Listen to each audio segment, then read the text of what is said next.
మొట్టమొదటిసారిగా నాలుగోసారి ముఖ్యమంత్రిగా ప్రమాణ స్వీకారం చేసిన తర్వాత హైదరాబాద్కు వచ్చాను. ఎన్టీఆర్ ట్రస్ట్ బిల్డింగ్కి వచ్చాను. నా ఆత్మీయులందరినీ ఒకసారి కలిసి అభినందనలు తెలియజేయాలి, కృతజ్ఞతలు తెలియజేయాలి అనే ఉద్దేశంతో ఇక్కడికి వచ్చినప్పుడు మీరు చూపించే అభిమానం చూస్తా ఉంటే నాకెంతో ఆనందం, నాకొక ఉత్సాహాన్ని కూడా మిమ్మల్ని చూస్తా ఉంటే ఇంకా ఎక్కువ చేయాలనే ఉత్సాహం వస్తా ఉంది. వేదిక పైన వేదిక ముందర ఉన్నటువంటి నాకు ప్రాణ సమానమైన తెలుగుదేశం పార్టీ కుటుంబ సభ్యులందరికీ పేరు పేరున మనస్ఫూర్తిగా నమస్కారాలు, అభినందనలు. ఈరోజు ఇక్కడ మొన్న ఎలక్షన్ లో కూడా మనం పోటీ చేయలేదు, కానీ కార్యకర్తలు చూస్తే ఎక్కడి నుంచి వచ్చారో నాకు తెలియదు, కానీ ఇంత పెద్ద ఎత్తున రాగలిగారంటే అది తెలుగుదేశం పార్టీ బలం. నేను వచ్చింది మీ అందరి కూడా, మీరందరూ ప్రత్యక్షంగా పరోక్షంగా నా గెలుపు కోసం పనిచేశారు ఆంధ్రప్రదేశ్ లో. అలాంటి మీ అందరికి కూడా ధన్యవాదాలు, కృతజ్ఞతలు. ఒక్క విషయం మనం గుర్తుపెట్టుకోవాలి, మహానాయకుడు యుగ పురుషుడు నందమూరి తారక రామారావు గారు తెలుగుదేశం పార్టీ పెట్టింది ఈ గడ్డపైనే. ఆ రోజు ఆయన ఆలోచించింది ఏదో రాజకీయాల కోసం రాలేదు, లేకుంటే రాజకీయాల్ని అధికారం కోసం వచ్చి ఉపయోగించుకోవని రాలేదు. తెలుగు జాతికి అన్యాయం జరిగింది, నా జాతిని కాపాడుకోవాలని ఏకైక లక్ష్యంతో ఎన్టీ రామారావు గారు వచ్చారు. పార్టీ పెట్టిన విధానం కూడా మీరు చూశారు. ఎమ్మెల్యే క్వార్టర్లో ఆ రోజు ఏ విధంగా అయితే 10 మందిని కలవడానికి వచ్చాడు, వస్తే పెద్ద ఎత్తున ప్రజలు వస్తే అప్పటికప్పుడే తెలుగుదేశం పార్టీని నామకరణం చేసి అనౌన్స్ చేశాడు. ఈ రోజు కూడా నేను చూస్తున్నా మిమ్మల్ని చూస్తా ఉంటే మళ్ళీ తెలంగాణ గడ్డ పైన తెలుగుదేశం పార్టీకి పూర్వ వైభవం వస్తుంది. అది స్పష్టంగా కనపడుస్తా ఉంది మీ ఉత్సాహం చూస్తా ఉంటే. ఒక్క విషయం మనందరం కూడా గుర్తుపెట్టుకోవాలి, ఈరోజు 2 రాష్ట్రాలు విభజన జరిగినప్పుడు కూడా నేను ఒకటే ఆలోచించాను, నాకు ఇటు తెలంగాణ అటు ఆంధ్రప్రదేశ్ 2 కళ్ళు లాంటివి. అందుకే ఆ రోజు ఒకే మాట చెప్పాను, నేను ఏ పక్క కూడా సైడ్స్ తీసుకోకుండా 2 ప్రాంతాల ప్రయోజనాల లక్ష్యంగా పనిచేసిన ఏకైక పార్టీ తెలుగుదేశం పార్టీ. తెలుగు జాతి ఐకమత్యంగా ఉండాలని ఆ రోజు ఆలోచించా, ఈ రోజు ఆలోచిస్తున్నా. నా చివరి రక్తపు బొట్టున్నంత వరకు అది ఆలోచిస్తాను. ఇంకో పక్కన మీరు ఒక విషయం గుర్తుపెట్టుకోవాలి, తెలుగు జాతికి ఒక గౌరవం తెచ్చిన వ్యక్తి ఎన్టీ రామారావు గారు. అంత మునుపు తెలుగు వాళ్ళందరినీ మదరాసి అని పిలుస్తా ఉంటే, కాదు తెలుగు జాతి ఒకటి ఉందని ప్రపంచానికి చాటి చెప్పిన ఏకైక నాయకుడు నందమూరి తారక రామారావు గారు. తెలుగు వారికి ఆత్మ గౌరవాన్ని తెచ్చిన నాయకుడు ఎన్టీ రామారావు. అనేక సమస్యలు తీసుకొచ్చాడు, 1-2 కాదు. ఒకప్పుడు తెలంగాణలో అయితే కరణం మున్సబులు పటేల్ పట్వారీ విధానం భయంకరంగా ఉంటే రద్దు చేసిన తర్వాత ఈ ప్రాంత ప్రజానీకం మాకు స్వాతంత్రం వచ్చిందని పండగ చేసుకున్న సందర్భం అది. ఈరోజు తెలుగు రాష్ట్రాల్లో బ్రహ్మాండంగా వెనుకబడిన వర్గాల ముందుకు వచ్చారంటే అది ఎన్టీ రామారావు గారు చూపించిన చొరవ, ఆయన తీసుకున్న చర్యలేనని చెప్పి నేను మీకు తెలియజేస్తున్నా. అనేక పరిపాలనా సంస్కరణలు తీసుకొచ్చారు. మొట్టమొదటిసారిగా దేశంలోనే సంక్షేమానికి నాంది పలికిన ఏకైక నాయకుడు నందమూరి తారక రామారావు గారు అని చెప్పి కూడా నేను మీకు తెలియజేస్తున్నా. ఆ తర్వాత ఈరోజు మనం పార్టీలో చూస్తా ఉంటే ఎక్కడ చూసినా 20 ఏళ్లయింది అధికారం పోయి 2004, ఈరోజు 2024 అధికారం పోయిందే గాని మీలో పట్టుదల తగ్గలేదని చెప్పి నేను మీకు తెలియజేస్తున్నా. రోజు రోజుకు అభిమానం పెరుగుతా ఉంది. కొంతమంది నాయకులు పోయారు కానీ కార్యకర్తలు మాత్రం పోలేదు.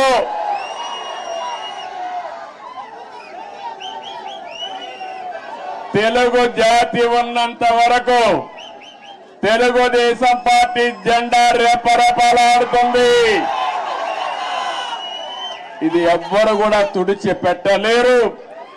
ఏ విధంగా అయితే నందమూరి తారక రామారావు గారు తెలుగు జాతి ఉన్నంత వరకు తెలుగు వారి గుండెల్లో ఉంటారో అదే విధంగా తెలుగు జాతి ఉన్నంత వరకు పసుపు జెండా ఎగరతానే ఉంటుంది. అయితే ఈ సందర్భంగా మనం కొన్ని విషయాలు కూడా మాట్లాడుకోవాల్సిన అవసరం ఉంది. ఈరోజు మనం చూస్తే తెలుగు జాతి కూడా అనేక సంక్షోభాలు ఎదుర్కొంది. నేను కూడా తెలుగుదేశం పార్టీ నాయకులు కార్యకర్తలు కూడా అనేక సంక్షోభాలు ఎదుర్కొన్నాం. కానీ ప్రతి ఒక్క సంక్షోభాన్ని ఒక అవకాశంగా మలుచుకుని తిరుగులేని శక్తిగా తెలుగుదేశం పార్టీ ఎదుగుతూనే వచ్చింది. భవిష్యత్తులో కూడా ముందుకు పోతాదని చెప్పి నేను మీకు తెలియజేస్తున్నా. నన్ను జైల్లో పెట్టారు ఏ కారణం లేకుండా. కానీ ఆ రోజు హైదరాబాద్ లో మీరు చూపించిన చొరవ నా జీవితంలో ఎప్పుడూ మర్చిపోలేను. ఇప్పుడు సెంటర్లో గాని అదే మాదిరిగా గచ్చిబౌలిలో మీటింగ్ పెడితే రెచ్చిపోయిన ఉత్సాహంతో నాయకులు లేకపోయినా మేమే నాయకులు అని చెప్పి లక్షల మంది వచ్చారంటే అది నా జీవితంలో ఎప్పుడూ జైల్లో ఉండి చూసి నేను చేసిన పనికి నేను చేసిన అభివృద్ధి గుర్తుపెట్టుకుని నాకు సంఘీభావాన్ని తెలియజేశారంటే ఆ రోజే నేను అనుకున్నా నా జన్మ చరితార్థకమని. ఇక్కడే కాదు ప్రపంచం మొత్తం అన్ని 70-80 దేశాలు, ఆ దేశాల పేర్లు కూడా నాకు తెలియవు కానీ తెలుగు వారు అక్కడికి వెళ్లి 53 రోజులు రోడ్డెక్కి నిరసనలు తెలియజేశారు. ఇది మరిచిపోలేని అనుభవం అని చెప్పి నేను మీకు తెలియజేస్తున్నా. ఈ సందర్భంగా మనందరం ఒకటే గుర్తుపెట్టుకోవాలి. ఈ రోజు రాష్ట్రంలో తెలుగు జాతి ఎన్టీ రామారావు గారిని ఎప్పుడూ మరిచిపోలేరు. అదే సమయంలో ఈ దేశానికి ఒక దిశ చూపించిన వ్యక్తి పివి నరసింహారావు గారు అని చెప్పి కూడా నేను మీకు తెలియజేస్తున్నా. ఆర్థిక సంస్కరణలు 1991లో పివి నరసింహారావు గారు మొట్టమొదటిసారిగా అమలు చేశారు. అప్పటి నుంచి ఈ దేశంలో సంపద సృష్టించడం సులభమైంది. అలాంటి ఇద్దరు నాయకులు ఈ గడ్డ మీద పుట్టడం తెలుగు వారి అదృష్టం అని చెప్పి మరొకసారి తెలియజేస్తున్నా.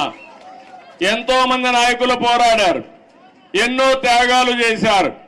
కానీ ఇటీవల కాలంలో ఈ ఇద్దరు నాయకుల యొక్క సమాజం హితం కోసం చేసిన పనులు మనం ఎప్పుడు మర్చిపోలేమని చెప్పి తెలియజేసుకుంటున్నారు. ఇంకో పక్క రాజకీయం అంటే సొంత వ్యాపారాలు చేసుకోవడం కాదు, భావోద్వేగాలు రెచ్చగొట్టడం కాదు, ప్రజల జీవితాల్లో వెలుగు చూపించగలిగింది నిజమైన రాజకీయం అని చెప్పి కూడా నేను మీకు తెలియజేస్తున్నా. మీరు ఒక్కసారి ఆలోచిస్తే తెలుగుదేశం ముందు, తెలుగుదేశం తర్వాత తెలుగు వారి చరిత్ర రాయాలంటే చాలా సులభంగా రాసే అవకాశం ఉంటుంది. ఇప్పుడు హైదరాబాద్ని మీరు చూస్తున్నారు. 95 ముందు ఒక్కసారి మీరు ఆలోచించుకోండి. జూబ్లీ హిల్స్ ఇదే డెడ్ ఎండ్ అప్పుడు. ఇప్పుడు చాలా మంది మిత్రులు పత్రికా విలేకరులు వచ్చారు. వీళ్ళందరూ కూడా ఎంతో ఉత్సాహంగా నాకు స్వాగతం పలికారు. ఆ రోజుటి నుంచి ఈ రోజుటి నుంచి ప్రత్యక్ష సాక్షులు రాయడానికి పత్రికా విలేకరులందరూ. ఆ రోజు నేను ఒకటే ఆలోచించాను, తెలుగు వాడికి సత్తా ఉంది, అభివృద్ధి చేసి చూపిస్తామని మొట్టమొదటిసారిగా హైటెక్ సిటీతో ప్రారంభించి నిన్న కూడా ఫ్లైట్ లో వస్తా ఉంటే చూశాను హైటెక్ సిటీని.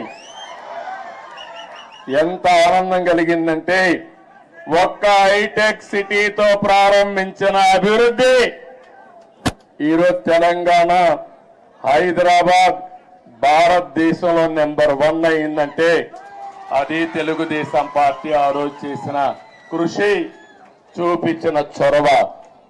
ఏ రాజకీయ నాయకుడికైనా ఏ పార్టీకైనా దీనికంటే కూడా ఏ తృప్తి ఉండదని చెప్పి నేను మీకు తెలియజేస్తున్నా. ఆ రోజు చాలా మంది అన్నారు ఔటర్ రింగ్ రోడ్డు 8 లేనేస్తానన్నాను. ఇప్పుడు మీరందరూ కూడా మర్చిపోవచ్చు, కొంతమంది గుర్తుండకపోవచ్చు. కానీ నా మనస్సాక్షిగా ఆలోచించినప్పుడు నేను చేసిన పని నా మనసుకు ఆహ్లాదం ఇస్తుంది, ఆనందాన్ని ఇస్తుంది, తృప్తిని ఇస్తుంది అని చెప్పి కూడా నేను మీకు తెలియజేస్తున్నా. ఒక ఎయిర్పోర్ట్ కానీ ఇవన్నీ కూడా ఆ రోజు దూరదృష్టితో ఆలోచించి మనం చేశాం. నాలెడ్జ్ ఎకానమీకి నాంది పలికాం. చాలా మంది నాలెడ్జ్ ఎకానమీ అంటే ఎక్కడన్నారు, దానికి చిరునామాగా హైదరాబాద్ తయారు చేసిన ఘనత, ప్రారంభించిన ఘనత తెలుగుదేశం పార్టీది. అదే సమయంలో ఆ తర్వాత వచ్చిన అన్ని రాజకీయ పార్టీలను అభినందిస్తున్నా. కాంగ్రెస్ పార్టీని ఆ తర్వాత 10 ఏళ్లున్నారు, 3 ముఖ్యమంత్రులు వచ్చారు, ఎవరు కూడా చెడగొట్టల. తర్వాత టీఆర్ఎస్ వచ్చింది, 10 ఏళ్లున్నారు, వాళ్ళు కూడా చెడగొట్టల. ఇప్పుడు మళ్ళా కాంగ్రెస్ వచ్చింది, రేవంత్ రెడ్డి గారు ముఖ్యమంత్రి అయ్యారు, మళ్ళా అభివృద్ధిని ముందుకు తీసుకుపోతున్నారు. అందుకే నేను నిన్న కూడా నేను ముఖ్యమంత్రి అవుతానే నేనే లెటర్ రాశాను రేవంత్ రెడ్డి గారికి, గౌరవ ముఖ్యమంత్రి గారికి. 2 రాష్ట్రాల మధ్య కొన్ని సమస్యలు ఉన్నాయి, ఈ సమస్యల్ని పరిష్కారం చేద్దాం, నేను వచ్చి మిమ్మల్ని కలుస్తానని నేనే చొరవ తీసుకున్నాను. దానికి తెలంగాణ ముఖ్యమంత్రి సానుకూలంగా స్పందించారు. అందుకు ఈ సభ ద్వారా కూడా మనస్ఫూర్తిగా ధన్యవాదాలు తెలియజేస్తున్నాను. తెలుగు జాతి ఒకటి, అన్నదమ్ములు విడిపోతాం, విడిపోతే చిన్న చిన్న సమస్యలు వస్తాయి, భావోద్వేగాలు ఉంటాయి, కానీ అది శాశ్వతంగా ఉండకూడదు. ఎప్పుడైనా అన్నదమ్ములు విడిపోయినా బయట వాళ్ళు మన మీదకి వస్తే మన ఇద్దరం ఒకటేనని చెప్పి నిరూపిస్తామనా కాదా అని మిమ్మల్ని అడుగుతున్నా. ఆ ఐకమత్యం ఇక్కడ ఉండాల్సిన అవసరం ఉంది. మన జాతి ఒకటి, తెలుగు జాతి, మనం మాట్లాడే భాష ఒకటి, తెలుగు భాష. భాషను కాపాడుకోవాలి, జాతి ప్రయోజనాలు పరిరక్షించుకోవాలి, 2 రాష్ట్రాలు కూడా బాగుపడాలి, ముందుకెళ్ళాలి. అదే తెలుగుదేశం పార్టీ ధ్యేయం కూడా, అవునా కాదా మీరే ఆలోచించుకోవాల్సిన అవసరం ఉంది. ఇంకొక పక్కన మీరు ఒకసారి చూస్తే 2 రాష్ట్రాలు విడిపోయిన తర్వాత, అన్నాదమ్ములు విడిపోయిన తర్వాత ఎవరి కుంపటి వాళ్ళదే. కష్టపడితే సుఖపడతారు, ఎక్కువ సంపాదించుకుంటే ఆనందంగా ఉంటారు. అయితే అదే సమయంలో ఏదైనా కలిసి పనిచేస్తే ఒక న్యూ ఎనర్జీ కూడా వస్తుంది. ఇద్దరు ఐకమత్యంగా ఉంటే ఐకమత్యం చాలా బలాన్ని ఇస్తుంది. ఒకప్పుడు 42 మంది ఎంపీలు ఉండేవాళ్ళు ఆంధ్ర రాష్ట్రంలో. దగ్గర దగ్గర ఒక 18 మందో 16 మందో రాజ్యసభ మెంబర్లు ఉండేవారు. ఇప్పుడు 2 రాష్ట్రాలు విడిపోయిన తర్వాత తగ్గిపోయినాయి. కానీ ఏ సమస్య వచ్చినా నేను ఒకటే చెప్తున్నాను, నాకు ఆంధ్రప్రదేశ్ అని తెలంగాణ కాకుండా 2 రాష్ట్రాల ప్రయోజనాలు, తెలుగు జాతి ప్రయోజనాలు కాపాడడానికి ముందరుంటాను. కొంతమంది ఆలోచిస్తున్నారు గొడవలు పెట్టుకుంటే సమస్యల పరిష్కారం అవుతాయని. గొడవలు పెట్టుకుంటే నీళ్లు రావు, సమస్యల పరిష్కారం కావు, అభివృద్ధి జరగదు, దానివల్ల లాభం కంటే ఎక్కువ నష్టం వస్తుంది.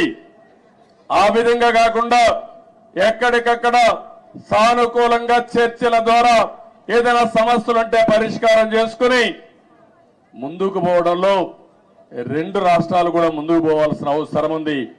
ఇంకొక విషయం కూడా మనం గుర్తుపెట్టుకోవాలి, 2 రాష్ట్రాల్లో మనోభావాలు ఉన్నాయి. ఒకప్పుడు సమైక్య ఆంధ్రప్రదేశ్ లో కూడా తెలంగాణలో ఒక మనోభావాలు ఉండేటివి, రాయలసీమలో ఇంకొక విధంగా ఆలోచించేవాళ్ళు, ఉత్తరాంధ్ర ప్రజానీకం ఒక విధంగా ఆలోచించేవాళ్ళు. దానికి కారణం ఎక్కడికక్కడ సమస్యలు, అక్కడుండే ప్రత్యేకమైన పరిస్థితులు ఉంటాయి. కానీ ఈ రోజు కూడా సమస్యలు ఉంటాయి, మనోభావాలు ఉంటాయి. అందరి మనోభావాలు గౌరవిస్తూనే ఎక్కడికక్కడ ఐకమత్యంగా పోయి ఇచ్చిపుచ్చుకునే ధోరణిలో సమస్యలు పరిష్కారం చేసుకోగలిగితే దానికంటే ఇంకొకటి ఉండదని చెప్పి కూడా నేను మీకు తెలియజేస్తున్నా. ఇంకొక విషయం కూడా ఇక్కడ కూడా మీరు చూస్తున్నారు, ఈరోజు ఇక్కడ కాంగ్రెస్ ప్రభుత్వం ఉంది, ఆంధ్రప్రదేశ్ లో ఎన్డీఏ ప్రభుత్వం ఉంది. 2 ప్రభుత్వాలు ఇవి. అలాంటప్పుడు ఒకరికో ఒక ఆలోచనలు ఉంటాయి, సిద్ధాంతపరంగా కొన్ని ఆలోచనలు ఉంటాయి. కానీ ఏ ఉన్నా తెలుగు జాతి ప్రయోజనాలు వచ్చినప్పుడు మాత్రం అందరం కలిసి పనిచేసుకోవాల్సిన అవసరం ఉందని చెప్పి కూడా నేను మీకు తెలియజేస్తున్నా. ఆ దిశగానే నిన్న చర్చలు జరిగాయి. ఆ చర్చలు చాలా వరకు ముందుకు తీసుకుపోతాయని కూడా నేను ఆశిస్తున్నా. కొంతమంది ఆలోచిస్తున్నారు ఆ ఆలోచనలు మంచివి కాదు. నేను ఒకటే చెప్తున్నా, ఆ రోజు కూడా ఇన్ని జరిగితే చాలా మంది చాలా విషయాలు మాట్లాడితే నేను చేసిన అభివృద్ధిని కూడా కొంతమంది వక్రీకరించి మాట్లాడారు. కొంతమంది అన్నారు నువ్వు మొత్తం హైదరాబాద్ నే అభివృద్ధి చేశావు కాబట్టి రాష్ట్రం విడిపోయిందని కూడా శాపనార్థాలు పెట్టిన వాళ్ళు కొంతమంది ఉన్నారు నా మీద. నేను ఒకటే ఆ రోజు చెప్పాను, ఆ రోజు కానీ ఈ రోజు కానీ ముందు ఒక ప్రాంతం అభివృద్ధి కావాలి, అది రాజధానితో ప్రారంభమవుతుంది, అది చివరికి మారుమూల ప్రాంతాలకు కూడా స్ప్రెడ్ అవుతుందని చెప్పి ఆ రోజు చెప్పా. ఆ విషయం చాలా మంది మర్చిపోయి అనేక విధాలుగా మాట్లాడే పరిస్థితికి వచ్చారు. ఈ రోజు ఒక్క ఉదాహరణ చెబుతున్నాను మీ అందరికీ. తెలంగాణ ఆంధ్రప్రదేశ్ రాష్ట్రాలు 2 రాష్ట్రాలుగా విడిపోయాం. విడిపోయిన తర్వాత 10 సంవత్సరాల సుదీర్ఘ పరిపాలన 2 రాష్ట్రాల్లో జరిగింది. అనేక రాజకీయ మార్పులు చేర్పులు కూడా వచ్చాయి. మీరు చూస్తే నేను ముఖ్యమంత్రి అయినప్పుడు మొట్టమొదటిసారిగా 2014లో రాష్ట్రం విడిపోయినప్పుడు తెలంగాణ ఆంధ్రప్రదేశ్ తలసరి ఆదాయం 35% వ్యత్యాసం. అంటే తెలంగాణ 35% తలసరి ఆదాయం ఎక్కువ ఉంది. దానికి కారణం హైదరాబాద్ నగరం. అయితే నేను బాగా కష్టపడి 2019 నుంచి 24 వరకు కష్టపడితే 14 నుంచి 19 వరకు కష్టపడితే ఆ వ్యత్యాసాన్ని 27.5%కి తగ్గించాను. అంటే 35 నుంచి 27.5 అంటే 7.5%కి తగ్గింది. మళ్ళా ఒక ప్రభుత్వం వచ్చింది, విధ్వంస ప్రభుత్వం వచ్చింది. 5 ఏళ్లు ఇష్టానుసారంగా చేశారు. ఈ రోజు ఎంతవరకు పోయిందంటే 44% పెరిగిపోయింది. అంటే మీరందరూ గుర్తుపెట్టుకోవాలి, కుండ వాళ్ళందరూ కూడా, విభజన వల్ల జరిగిన నష్టం కంటే పాలన వల్ల 5 సంవత్సరాల నష్టం జరిగే పరిస్థితి వచ్చింది. అదే ఈసారి రాకపోయింటే తెలంగాణకు ఆంధ్ర రాష్ట్రానికి 100% వ్యత్యాసం వచ్చేసేది. కానీ ఒకటే నేను కోరుకుంటున్నా, తెలంగాణ ఒక స్థాయికి వచ్చింది. దేశంలోనే మీరు ఒక్కసారి ఆలోచిస్తే హైయెస్ట్ పర్ క్యాపిటా ఇన్కమ్ ఉండే రాష్ట్రం తెలంగాణ రాష్ట్రం. పెద్ద రాష్ట్రాల్లో 3,08,732 రూపాయలు తలసరి ఆదాయం గుజరాత్ కంటే ఎక్కువైంది, మహారాష్ట్ర కంటే ఎక్కువైంది, కర్ణాటక కంటే ఎక్కువయ్యే పరిస్థితి వచ్చింది. ఇప్పుడు ఆంధ్రప్రదేశ్ చూస్తే 2,19,518. ఏదైతే ఈరోజు నేను ఒకటే ఆశిస్తున్నాను, తెలంగాణ ఒక మంచి బేస్ వచ్చింది. దీన్ని నెక్స్ట్ లెవెల్కు తీసుకుపోవడానికి ఇక్కడ పాలకులకు అవకాశం ఉంది. ఆంధ్రప్రదేశ్ ఇబ్బందుల్లో ఉంది. కానీ నేను ఒకటే చెప్పాను, ఇబ్బందులు అధిగమించి మళ్ళీ ఆంధ్రప్రదేశ్ ను కూడా గట్టెక్కించే బాధ్యత, అభివృద్ధి చేసే బాధ్యత నేను తీసుకుంటానని చెప్పి కూడా నేను మీకు తెలియజేస్తున్నా. నా ఆలోచన ఒకటే, ఒక్క విషయం మీరందరూ గుర్తుపెట్టుకోవాలి. నేను పదే పదే చెప్తున్నాను, కొంతమందికి నమ్మకాలు ఉండవు. నేను ఎప్పుడో తయారు చేశాను విజన్ 2020 అని. కొంతమంది అన్నారు ఇది ఎక్కడ విజన్, ఇది 420 అని కూడా మాట్లాడారు. కొంతమంది నేను సెల్ ఫోన్స్ గురించి మాట్లాడితే సెల్ ఫోన్ తిండి పెడుతుందని కూడా మాట్లాడారు. ఇక్కడే నేను హైదరాబాద్ లో ఖైరతాబాద్ రోడ్లన్నీ వెడల్పు చేశాం. వెడల్పు చేస్తే చేయకూడదని అడ్డం పడ్డారు. ప్రజలు ఒప్పుకున్నా, నాయకులు ఒప్పుకోలేదు ఆ రోజుల్లో. కానీ అవన్నీ నేను పట్టించుకోలేదు, ముందుకెళ్ళాం. ఈరోజు మళ్ళా మీ అందరికీ ఒకటే చెప్తున్నాను, 2047కి భారతదేశం ప్రపంచంలోనే నెంబర్ 1 గా గాని ఉంటుంది. వికసిత్ భారత్ నరేంద్ర మోడీ గారు మాట్లాడుతున్నారు. నేను ఆలోచించేది, ఈ వికసిత్ భారత్ లో నెంబర్ 1 కమ్యూనిటీ ఏదంటే తెలంగాణ, ఆంధ్ర రాష్ట్రంలో ఉండే తెలుగు జాతి ఉండాలి. ప్రపంచంలో భారతీయులు నెంబర్ 1 గా ఉంటారు. అందులో 30-35% తెలుగు వాడు ఉండాలని నేను ఆలోచిస్తున్నాను. ఒకప్పుడు చాలా మంది అన్నారు ఎట్ట సాధ్యం అన్నారు. హైటెక్ సిటీ కట్టినప్పుడు కంప్యూటర్ తిండి పెడుతుందని మాట్లాడిన వాళ్ళు ఇప్పుడు వాళ్ళకి తిండి కూడా వాళ్ళ పిల్లలు నేను పెట్టిన ఐటీ ద్వారా సంపాదించిన డబ్బుల ద్వారానే పెడుతున్నారు. అందుకని ఈరోజు నేను మిమ్మల్ని కోరేది, నిన్నే మీరు చూశారు, నేను ఎప్పుడు కూడా తెలుగు వారిని ఒక గ్లోబల్ సిటిజన్స్ గా తయారు చేయాలనుకున్నాను. ఆ రోజు ఇక్కడ హైదరాబాద్ లో పనిచేస్తా ఉంటే, పనిచేసే రోజుల్లో నేను చెప్పేవాడిని, మీరు జాబ్ వర్క్ చేస్తున్నారు, అమెరికాలో డేటా పంపిస్తే డేటా ఎంట్రీ చేయడానికి పరిమితం అవుతున్నారు. ఒక్కొక్కసారి అమెరికాలో వేరే దేశాల్లో ఇంగ్లీష్ మాట్లాడే విధానం మన వాళ్ళకి అర్థమయ్యేది కాదు. మన వాళ్ళు ఇంగ్లీష్ చెప్తే వాళ్ళకి అర్థమయ్యేది కాదు. అప్పుడే బ్రిటన్ నుంచి లెక్చరర్స్ తీసుకొచ్చి ప్రత్యేకమైన ట్రైనింగ్ ఇప్పించి ప్రొనౌన్సియేషన్ ఇవన్నీ నేర్పించారంటే అది నాకున్న పట్టుదల. ఆ రోజుట్లోనే అక్కడి నుంచి ఒక మాట చెప్పాను, మీరు ఉద్యోగం చేస్తున్న, ఇప్పుడు జాబ్ వర్క్ చేస్తున్నారు, అది కాదు ప్రోడక్ట్లు తయారు చేయాలి, ఐటీలు ఆ రోజు చెప్పాను. అప్పుడు ఆ ఆలోచన కొద్దిగా వచ్చారు. ఇంకో పక్క నేను ఒక మాట చెప్పాను, మీరు ఉద్యోగాలు చేయడం కాదు, మీరు ఉద్యోగాలు ఇచ్చే పరిస్థితి రావాలని చెప్పాను. ఈరోజు తెలుగు జాతి ఉద్యోగ కల్పన, ఉద్యోగాలు ఇచ్చే పరిస్థితి ఉంది.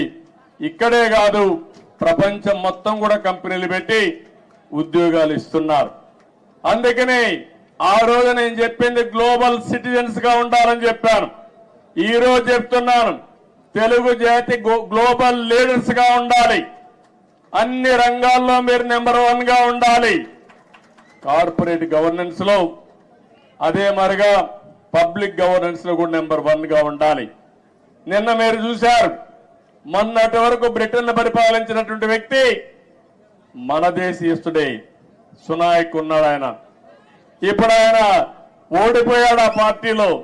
కానీ 25 మంది పార్లమెంట్ మెంబర్లు భారతీయ సంతతి అంటే ఇండియన్స్ అయ్యారంటే అది ఇండియన్స్ యొక్క శక్తి సామర్థ్యం అని మీ అందరికీ విజ్ఞప్తి చేస్తున్నా. ఇలాంటివన్నీ జరుగుతుంటే నా ఆలోచన ఒకటే, మనమందరికీ తెలివితేటలున్నాయి. ప్రపంచంలో అందరికంటే కూడా ఆమోదయోగ్యమైన వ్యక్తులు భారతీయులు. అందులో అగ్రస్థానంలో ఉండే వ్యక్తులు తెలుగు జాతి. ఇది మనం అందరం కూడా, అందుకే నేను చెప్తున్నా, సేవ ఒకప్పుడు 75 సంవత్సరాలకు ముందు బ్రిటిష్ వాళ్ళు వచ్చి మనల బారి పరిపాలించారు. వాణిజ్య కార్యక్రమాలకు వచ్చారు, వ్యాపార నిమిత్తం వచ్చారు, తర్వాత పాలకులుగా మారారు. మనకు అలాంటి ఆలోచనలు లేవు. కానీ ప్రపంచానికి సేవ చేసే అవకాశం భారతీయులకు ఉంది. సర్వీస్ ద్వారా, కంపెనీల్లో పనిచేసే ద్వారా, లేకపోతే రాజకీయాల్లో కూడా ప్రజలకు సేవ చేసే అవకాశం మన వాళ్ళకు ఉంది. దానికి కారణం ఎక్కువ యంగ్స్టర్స్ ఉన్నారు, టెక్నాలజీ బాగా నేర్చుకున్నారు, మంచి నాయకత్వాన్ని ఇస్తున్నారు.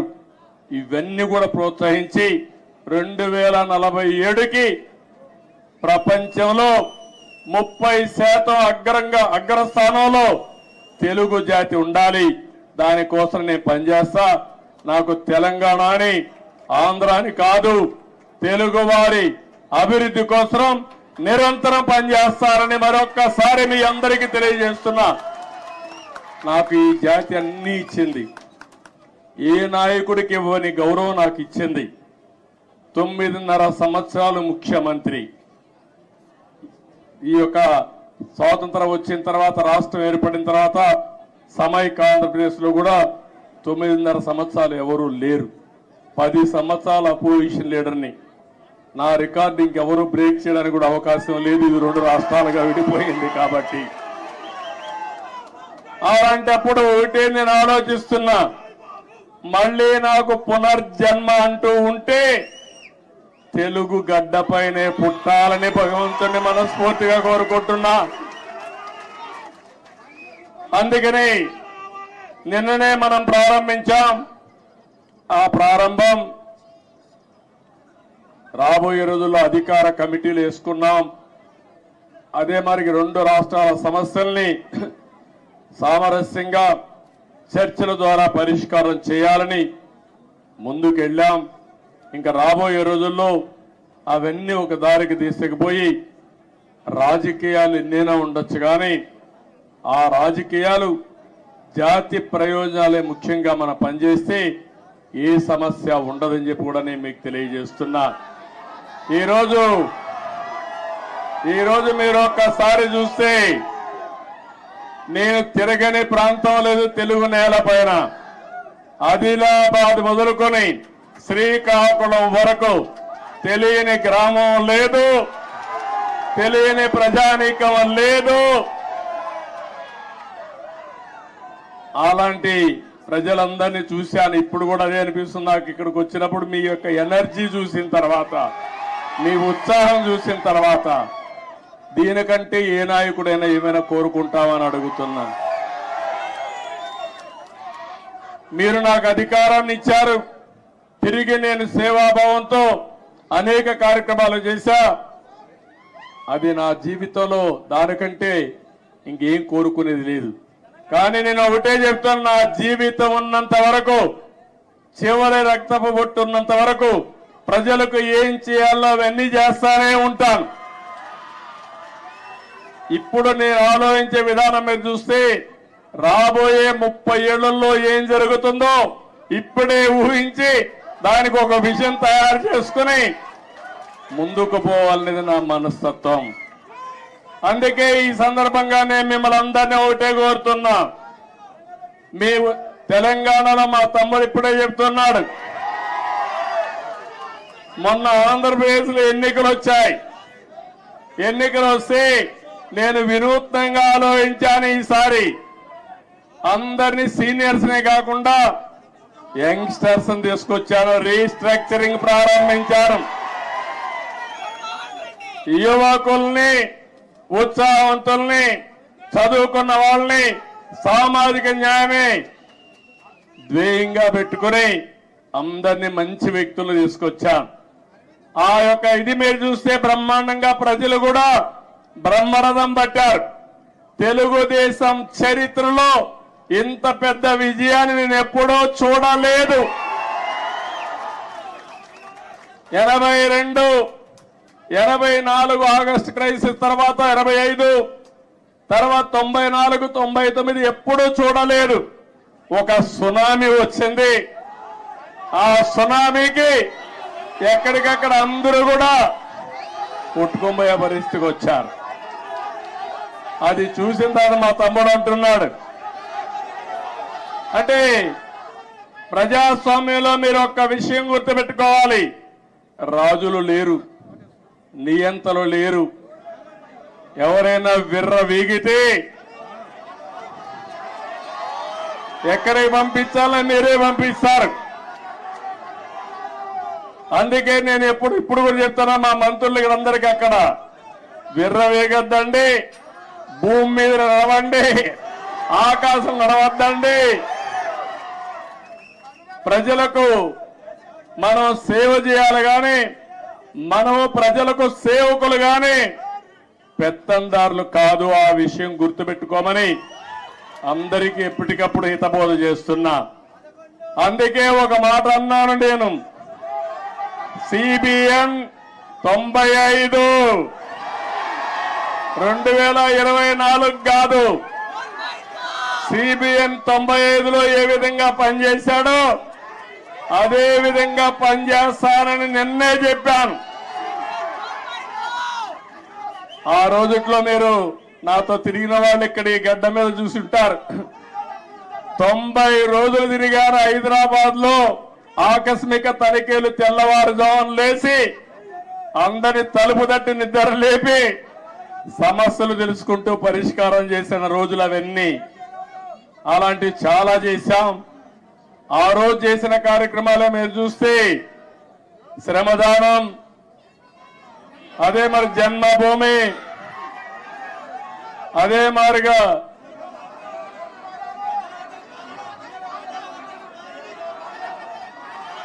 ఒకటి రెండు కాదు, నేను చేసిన ప్రోగ్రాలు మీరే ఎక్కువగా మాట్లాడుతున్నారు. ఆ రోజు పరిపాలన ఒక ఉద్యమ స్ఫూర్తితో తీసుకుపోయినా అవునా కాదా అని అడుగుతున్నా. కొత్త కొత్త ఆలోచనలు చేశాం. ఆ ఆలోచనల్ని ఎక్కడికక్కడ అమలు చేశాం. నన్ను అడిగారు, నేను సైబరాబాద్ అంటే కొంతమంది నన్ను ఎగతాళి చేశారు, ఏంటిది కొత్త విషయం మాట్లాడుతున్నామని. ఆ రోజు సికింద్రాబాద్, హైదరాబాద్ ఉంది. నేను ఆలోచించాను ఏ పేరు బాగుంటుందని. సరైన నేమం ఇన్ఫర్మేషన్ టెక్నాలజీ వచ్చింది, సైబరాబాద్ అని పేరు పెడదామని పెట్టి కడాన అమెరికా అధ్యక్షుడు బిల్ క్లింటన్ పిలిపించినప్పుడు నామకరణం చేశాం. మన టెక్నాలజీ ఆయన చూసి ఆ రోజుల్లోనే ఆశ్చర్యపోయాడు, ఒక హైదరాబాద్ లో టెక్నాలజీ ఇంత అడాప్ట్ చేసుకున్నారని. అది నా స్వార్థం కోసమో కొంతమంది స్వార్థం కోసం కాదు, జాతి ప్రయోజనాల కోసం మనం చేయడం జరిగింది. ఇక్కడుండే నాయకులందరికీ మీ అందరికీ ఒకటే చెప్తున్నాను, 20 ఏళ్లుగా అపోజిషన్ లో ఉన్నాం. తెలంగాణలో కూడా తెలుగుదేశం పార్టీ ఉండాలనా లేదా అని మిమ్మల్ని అడుగుతున్నా.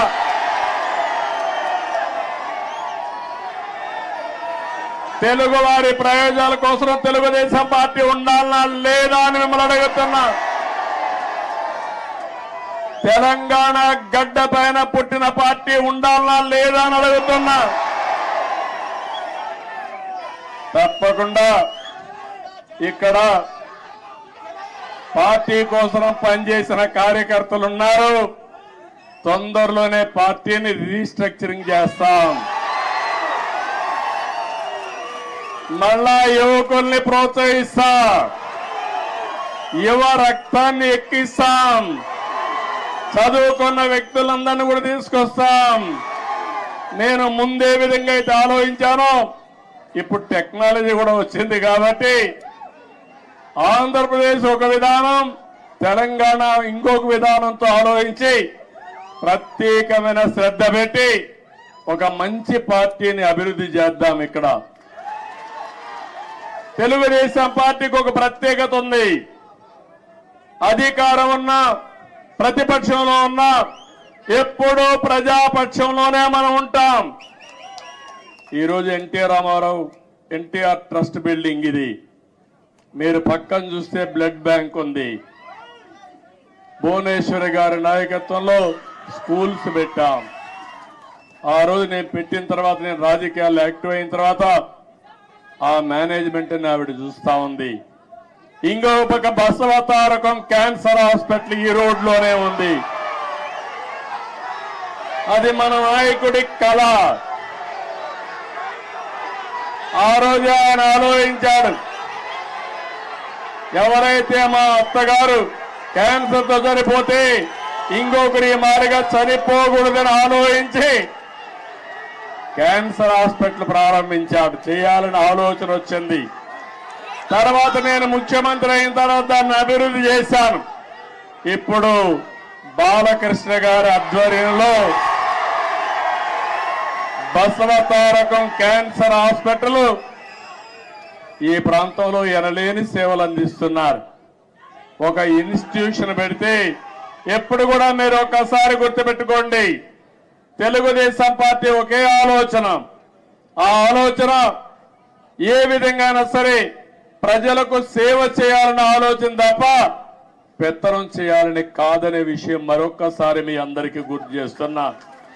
అది ట్రస్ట్ కావచ్చు, రాజకీయ పార్టీ కావచ్చు, ఇవన్నీ కూడా ఆలోచిస్తాం. నేను కూడా పార్టీని రీస్ట్రక్చరింగ్ చేస్తాం. యువకుల్ని ప్రోత్సహిస్తా, ఉత్సాహవంతుల్ని గౌరవిస్తా.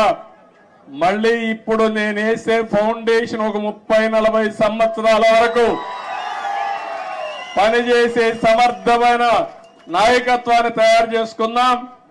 పార్టీని ముందుకు తీసుకుపోదాం. ఈ సందర్భంలో మీరు చూశారు, ఆంధ్రప్రదేశ్ రాష్ట్రంలో కూడా నేను ఎన్ని ఇబ్బందులున్నా పవన్ కళ్యాణ్ గారు కూడా ముందుకొచ్చి ప్రభుత్వం వ్యతిరేక ఓటు చీలకూడదు, అందరం కలిసి ఒకటిగా ఉందామని నాంది పలికి నేను జైల్లో ఉన్నప్పుడు బేషరత్తుగా వచ్చి తెలుగుదేశం పార్టీతో పొత్తు పెట్టుకుంటామని చెప్పి పొత్తు పెట్టుకున్న వ్యక్తి పవన్ కళ్యాణ్ గారు అని చెప్పి కూడా నేను మీకు తెలియజేస్తున్నా. ఆ తర్వాత బీజేపీ కూడా ముందుకొచ్చి ముగ్గురం కలవాలి, ఆ రాష్ట్రాన్ని పునర్నిర్మాణం చేయాలని చెప్పి ఆలోచించాం. ఇవన్నీ కలయికలు బాగా పనిచేశాయి. అన్నింటికంటే యువగళం బాగా క్లిక్ అయింది. నిజం గెలవాలి కూడా బాగా మహిళల్లోకి వెళ్ళింది. ఒకటి కాదు, అన్ని కార్యక్రమాలు కూడా 1 by 1 బ్రహ్మాండంగా పనిచేశాయి. కడాల నేను ఒక మాట చెప్పాలి, తెలంగాణ నుంచి ఎన్నికల ముందు రోజైతే 60-70 ట్రైన్లు వచ్చాయి.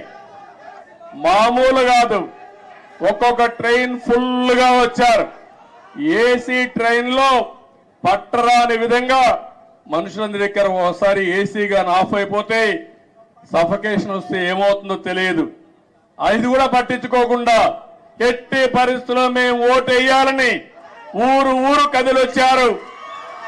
కొంతమంది ఇక్కడ ఈ ప్రాంతం నుంచి పేదవాళ్ళు, చిన్న చిన్న పనులు చేసుకునేవాళ్ళు, వంట తయారు చేసుకుని క్యారియర్ పట్టుకొని వచ్చి ఓటేసి మళ్ళా తిరిగి వచ్చారంటే ఏ విధంగా వాళ్ళు రుణం తీర్చుకోవాలో నాకైతే అర్థం కావడం లేదు.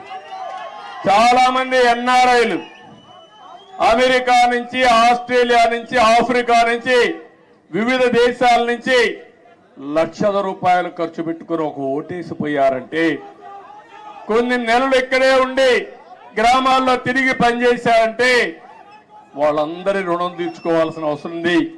అందరి కలయిక, అందరం కలిసి పనిచేయడమే. మొన్న రాష్ట్ర ఎన్నికల్లో ఒక సునామీ వచ్చింది. ఈ సునామీ మా తమ్ముళ్ళు చెప్పినట్టు సైకోనే కాదు, అక్కడ ఉద్భూతం ఉంది. నేను ఎవరిని రమ్మని అడిగితే వాళ్ళు అంటున్నారు మీరు బాగానే ఉంది, మీ మీద మాకు నమ్మకం ఉంది, మీకు ట్రాక్ రికార్డు ఉంది, కానీ మీ రాష్ట్రంలో ఒక భూతం ఉంది.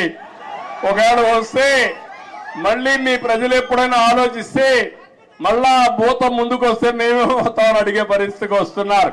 నేను చెప్పాను ఆ భూతాన్ని పూర్తిగా భూస్థాపితం చేసే బాధ్యత తీసుకుంటాం.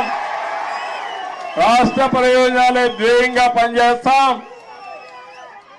ఆ రాష్ట్రంలో మీరు చూస్తే రాజకీయాల్లో అర్హత లేని వ్యక్తులు రాజకీయాల్లోకి వస్తే ఏం జరుగుతుందో దానికి నిదర్శనం మొన్న 5 సంవత్సరాలు. ఇప్పుడు నేను నిరూపించాల్సింది రాజకీయాల్లో ఎలాంటి వ్యక్తులు మంచి వాళ్ళు ఉంటే ఏం జరుగుతుందో అది నిరూపించే సమయం వచ్చిందని చెప్పి కూడా నేను మీకు తెలియజేస్తున్నా. ఎక్స్పెక్టేషన్స్ ఎక్కువగా ఉన్నాయి.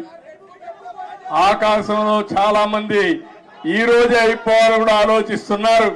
కానీ అక్కడ ఖజానా చూస్తే ఖాళీ అయిపోయింది. పనిచేసే వ్యక్తులు కూడా లేరు. అన్ని సమస్యల సుడిగుండంలో ఉన్నాం. పర్వాలేదు, భగవంతుడు ఎప్పుడు నాకు ఒక ధైర్యాన్ని ఇస్తాడు. ఎప్పుడు కూడా సంక్షోభంలో అవకాశాలు వెతుక్కోవడం నా నైజం. తప్పకుండా మళ్ళా అలాంటి అవకాశాలు ఎదుర్కొని ఎక్కడికక్కడ ముందుకు పోతాం. 95లో అదే జరిగింది. హైదరాబాద్ లో కూడా ఆ రోజు జీతాలు ఇవ్వలేకపోయా. 2004 కంత బెస్ట్ ఎకానమీగా తయారు చేశాం. కష్టాలు తెలిసిన పార్టీ తెలుగుదేశం పార్టీ, ప్రజల ఇబ్బందులు తెలిసిన పార్టీ తెలుగుదేశం పార్టీ. ఇవన్నీ చేస్తామని చెప్పి తెలియజేసుకుంటూ మరొకసారి మీ అందరినీ మనస్ఫూర్తిగా అభినందిస్తున్న ఇక్కడ మీడియా కూడా ఉన్నారు. మాకు సీట్లు లేకపోయినా, ఎన్నికల్లో పోటీ చేయకపోయినా, ఎప్పుడొచ్చినా మా పార్టీ విషయాలు కానీ నన్ను కానీ బాగా ప్రొజెక్ట్ చేసిన మీడియాకు కూడా మనస్ఫూర్తిగా ధన్యవాదాలు. ఇక్కడ కూడా కొన్ని ఉంటాయి, మీడియాలో కూడా బాధ లేదు. ఏది వాస్తవం అవి చెప్తే సరిపోతుంది. కొంతమంది కావాలని ఇప్పుడు కూడా వక్రీకరించి చేస్తూనే ఉన్నారు. ఏం బాధ లేదు. నేను కూడా ఎంతమంది వక్రీకరించి మాట్లాడినా ప్రజలకు మిమ్మల్ని అందరినీ కూడా స్ట్రైటన్ చేసి మేము జవాబుదారీతనమే కాదు మీడియా కూడా జవాబుదారీతనం తీసుకుడిగా చేయాల్సిన బాధ్యత ఈ ప్రజాస్వామ్యంలో ఉంది. అది కూడా చేద్దామని చెప్పి తెలియజేసుకుంటూ మరొక్కసారి మీ అందరూ ఒక్కొక్కరే కలవాలనుకుంటారు కానీ సమయం లేదు, ఏమనుకోవద్దండి. సమస్యలు కోకొల్లలు ఉన్నాయి. ఆ సమస్యలన్నీ పరిష్కారం చేయాల్సిన బాధ్యత నాకుంది. తొందరలోనే మళ్ళీ వస్తా, పార్టీ ఆఫీసులు టైం ఇస్తా, అందరితో కలుస్తా. ముందు అక్కడ సెట్ చేసి మళ్ళా మీ దగ్గరకు వచ్చి ఎప్పటికప్పుడు మీకు అందుబాటులో కూడా ఉంటానని చెప్పి తెలియజేసుకుంటూ మరొక్కసారి ఈ రోజు మీ ఉత్సాహం చూశాను, అభిమానం చూశాను. నా జీవితంలో ఎప్పుడూ మర్చిపోలేను. ఇవన్నీ ఒక్కొక్క నాయకుడికి ఒక్కొక్క సమయంలో మధుర స్మృతులుగా జ్ఞాపకం ఉంటాయి.